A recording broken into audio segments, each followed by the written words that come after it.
Alright, so the task at hand is to replace the ash sweep on this Weber kettle. If you'll notice, the blades are already gone. They were rusted. I actually cleaned the inside of this out a little while ago, and they were rusted and just broke off. But this piece is still in here, and I have ordered a new one.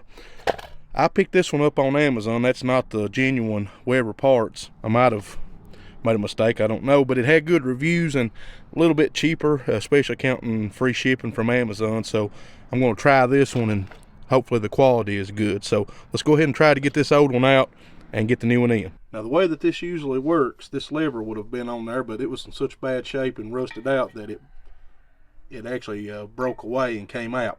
But there's a little slot in there that you would be able to see, and a little place here on this lever that you would insert in and then turn it over. But since the lever's already gone, what I need to do is pry this off, and then what's inside should actually be able to just fall off. So I had a flat screwdriver, but this is thinner, and I think I'm going to see if this will fit under here.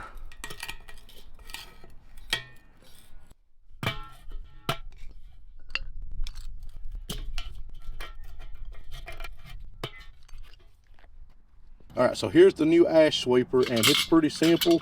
It comes with some instructions, and they're not too hard to follow. Basically, you're going to have your 3 blades, I'm going to call them, and they're numbered. Each one has got a number on it, and it's important that you pay attention to that, because they'll have to go on here in a certain order. Number 1 will go on the bottom, and then 2 and 3. So the way that I'm going to do it, they'll go on this little piece, and then it will stick down through the hole, and then this little plate, we'll call it, will go on the bottom, and then the lever will fit through there. And if you'll notice, there's a little slot there for this little notch, or this little wing, or whatever you want to call it, on the lever to fit through. And once you work it in there, you'll turn it over, and it will lock into this little gap here in between. So I'm going to go ahead and put these in reverse order. I'm going to start with number 3.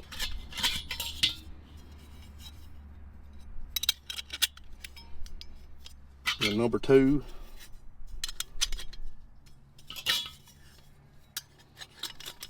Alright, so there that is assembled. So let's go ahead and put it on here, and I'll try to show you from the bottom.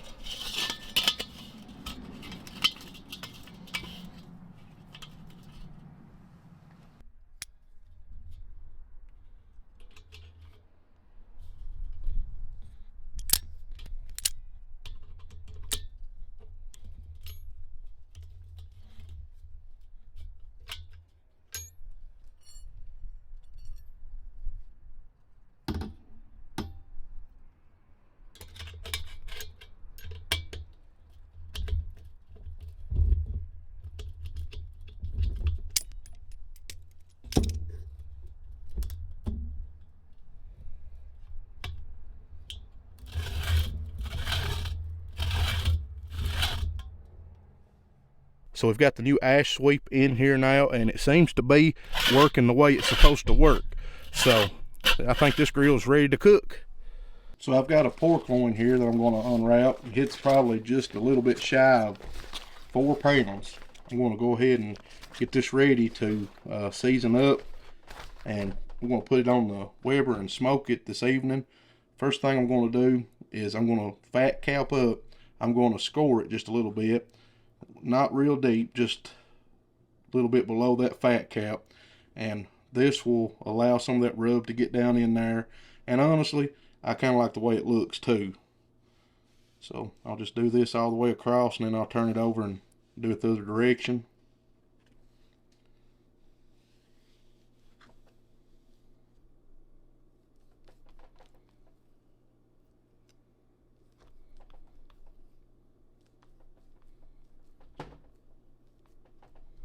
Alright, that'll look alright.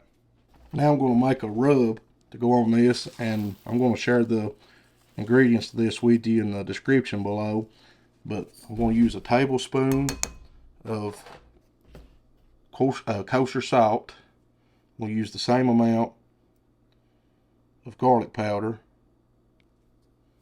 and I'm going to use another tablespoon, if I've got it, of paprika. I'm not sure that there's going to be a tablespoon in this, but we'll get as much of it out as we can.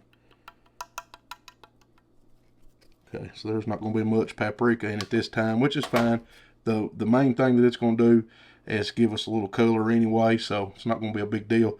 Now I'm going to use a half a tablespoon roughly of chili powder, half a tablespoon of onion powder, and this is caked up on me a little bit.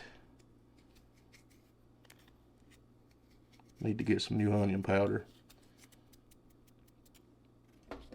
Now I'm going to use just a little pinch of some hot pepper. You can use some cayenne or whatever. This a friend of mine at church grows some peppers and makes that, gives it to me. Then we'll use about a half a tablespoon of black pepper. And the last ingredient is going to be about a half a tablespoon of brown sugar. Don't want to forget that. Needs a little bit of sweetness. And I use this not only on pork, I use it on chicken a lot too. It's kind of my go-to for either pork or chicken.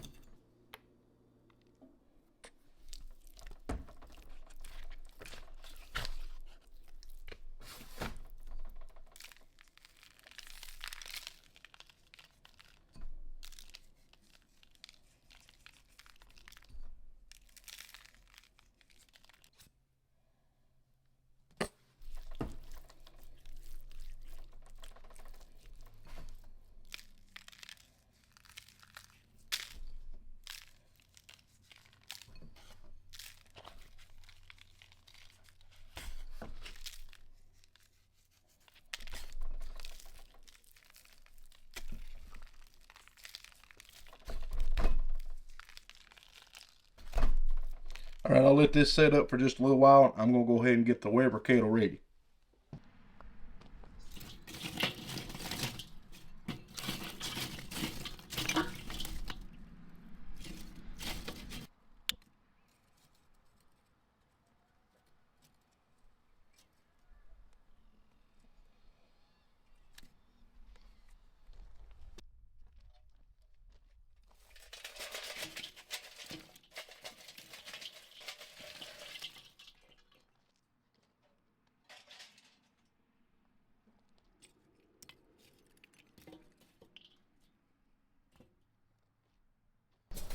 Somebody had asked me in another video what happened to my chimney, which I'm just using it to carry the charcoal out here in today.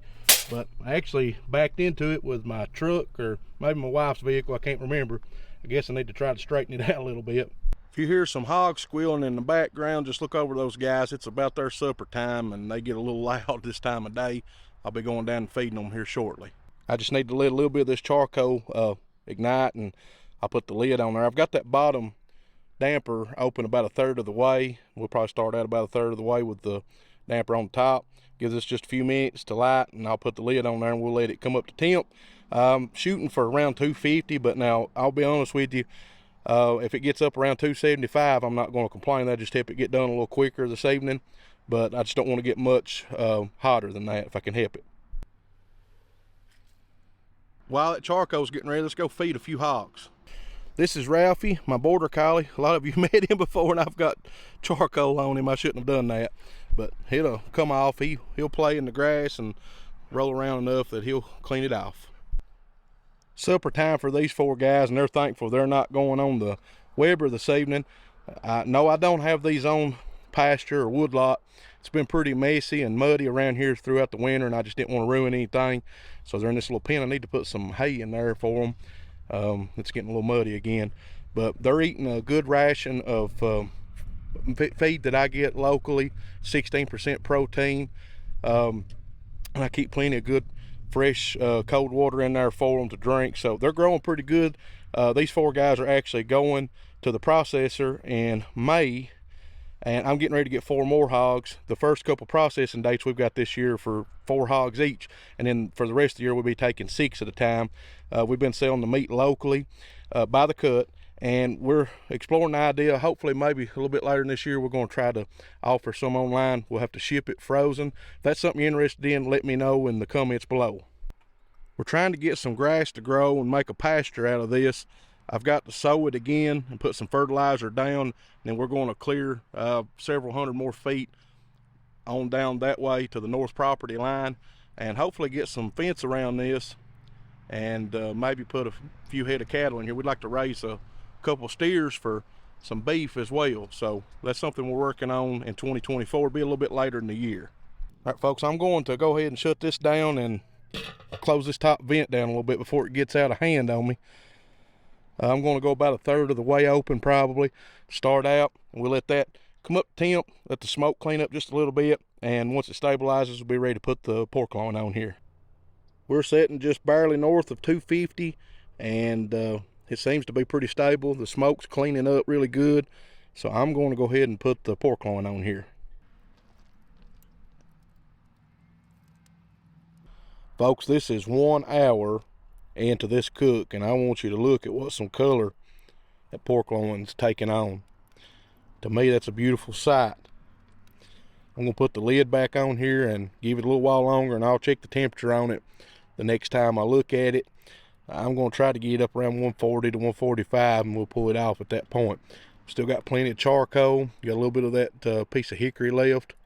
My apologies, it's gotten dark on me here, but I wanted to check the temp just to see where we are. I don't want to overcook it. 124, and I'm going for about 140. Around 140, I'll go ahead and pull it off and take it in and cover it with a little aluminum foil or some butcher paper and let it come on up. So I'm thinking another hour or so, this thing will probably be close to being done. We'll see. This pork loin has been on the Weber for a little bit over 2 hours at this point, maybe getting close to 2.5 hours, and it's temping at about 138 degrees. So I'm going to go in, work on a sauce for just a few minutes, and then I'll go ahead and come out and pull it. I was planning on pulling it around 140, and we'll take it in and hit a finish coming up just a few more degrees inside. I've got about a cup of tomato sauce in a saucepan here, and I'm going to put a 1/4 of a cup of brown sugar. That's actually dark brown sugar. Some people might prefer the taste of light brown better. Just use whichever you like. But I'm also going to put a little bit of honey in here. Probably, I'll just pour it straight in. Just about that much. And I'm going to put a pinch of my pepper in there just for a little bit of spiciness. A little bit of black pepper. And probably about 1/4 of a cup or so of some apple cider vinegar.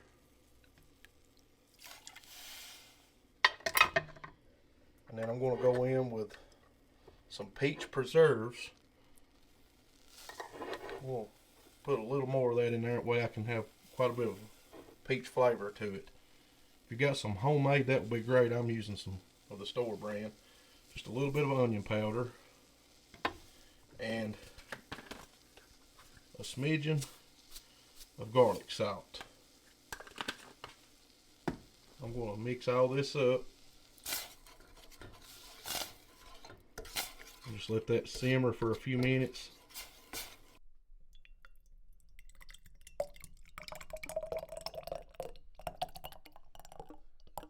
Alright folks, we've let this pork loin rest for probably around a half hour or so. Total cook time was about 2.5 hours. We've rested it for a half hour, so we've got about 3 hours in this. So let's go ahead and slice into it and see what we're looking at.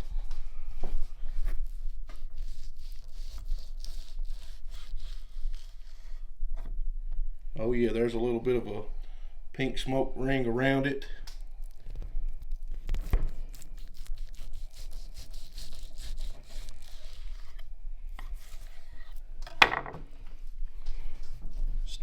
Still good and juicy, looks like. You see that juice coming out of it. Good flavor from that rub. Like I said, that's my go-to for pork and chicken. Now I made this barbecue sauce with some peach preserves, and I didn't put it on. I'm just going to use it as needed on here. I didn't put it on the whole loin, so I'm going to try it with that now.